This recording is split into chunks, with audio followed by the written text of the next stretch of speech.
You're the last in, are you? I think I'm the Yeah. last. Oh, good, of the last first shift. American. Yeah. Well, the colonial records are in a number of volumes. They were stored away various places over the years.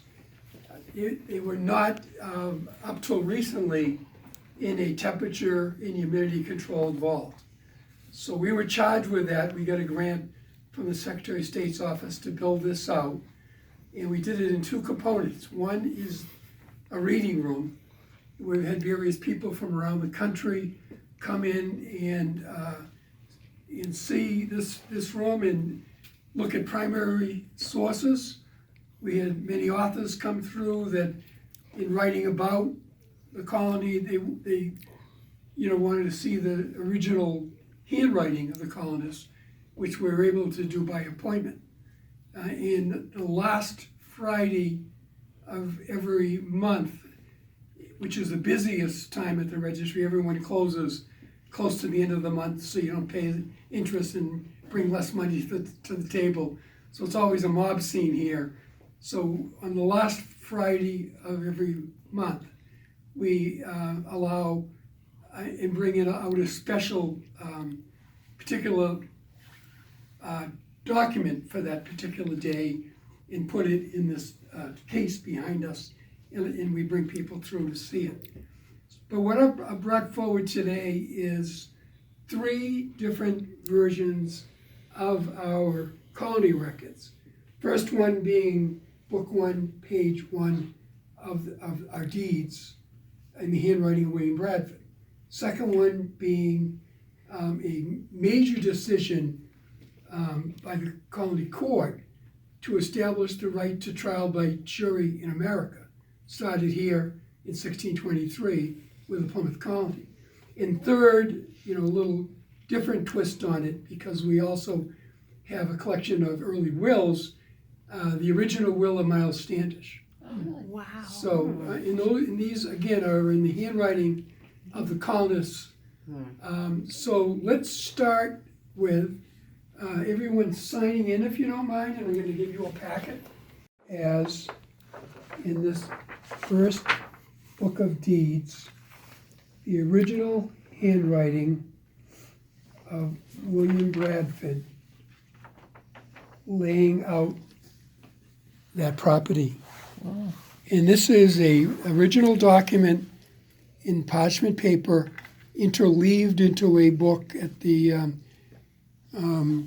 authorization of the state legislature in 1818 in order, with a interleaved stamped version that would allow greater preservation and put it in a binder. So that document interleaved into that paper there is the original handwriting of William Bradford identifying the layout of the land. Now, I understand that you might have a little time after this when we're done. My suggestion is, and I'll give Michelle further information when she comes back, is if you drive back downtown and drive onto, there's like Crescent, a little area right before Plymouth Rock. And Plymouth Rock is one thing, but there's a statue, as best they could, of William Bradford. Did you see that yet when you were downtown? If you didn't, I would start there, and you can actually start there and go up the hill. The street is what they called it back then in 1623, but it is now Leiden Street. Right. And along the way going up the hill, you'll see plaques from these different locations cross over Main Street, which is the highway, and go further up, and you'll get into Town Square, and you can go all the way up to the top of where the fort was and see where the cannon were placed. So you'd be walking in the footsteps of the colonists if you did that. If you have the time and interest in doing that, I've given you a copy of this in your packet, second one in your left, so you could actually follow it with on the left side. That's right, yeah. With the original, a copy of the original document. Oh, yeah. Yeah, my fingers don't work. Yes, There we sir. are. Pull it out. So the other side. Other side. Yeah. Oh, actually, they're there too. They're not. Let me give you a different one. Okay. There it is. But that is a jury of 12 men. However, in this version of it, the transcription, it says a jury of criminal facts, etc.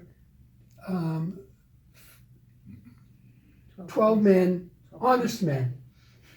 In this one, and it's really hard to see, but they wrote a jury of 12 men. It was a very patriarchal society. It was only men.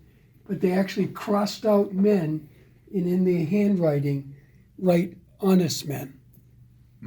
So we've had many people from around the country, including the Chief Justice of the Mass Supreme Judicial Court, come down here and see that and find that fascinating, because by looking at the original document, you actually put yourself in that thatched building at the time when they were making a decision that they were going to bring over the English custom of trial by jury, but they very specifically wanted to make sure it was going to be 12 honest men.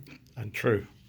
And I will say there have been a couple defense attorneys in here that say, from now on, I'm using that in my summation to the jury. And last but not least on this, I will show you, and again, we have a transcription of the last will and testament of Miles Standish. And they're very, difficult handwriting to read. There are transcriptions available on the internet. If you Google Plymouth Colony Records, you come up with all of them as transcriptions. But basically, he left the majority of his estate to his oldest son. And interestingly enough, left 40 shillings to an indentured servant as long as he completed his task of the indenture. What year was the, was That's why I didn't say that was Yes. You're all welcome to much cooler. Ooh, beautiful. Yeah. So we were able, again, with this grant to build this out. Most of them here are original county records, but all of those in those boxes along the edge there are the original colony records, and they're divided into 12 books with parts, and they're stored now not only in the binder but in acid-free boxes. This room has both temperature and humidity control, very well preserved for the future. Clearly, there's a lot of interest in these documents as we go to the celebration of the 400th anniversary of the colony. We've had a lot of participation with Mayflower descendants and others that I know we will be all part of as we go forward. And that is a quick oversight of what we have in the colonial records that I was told.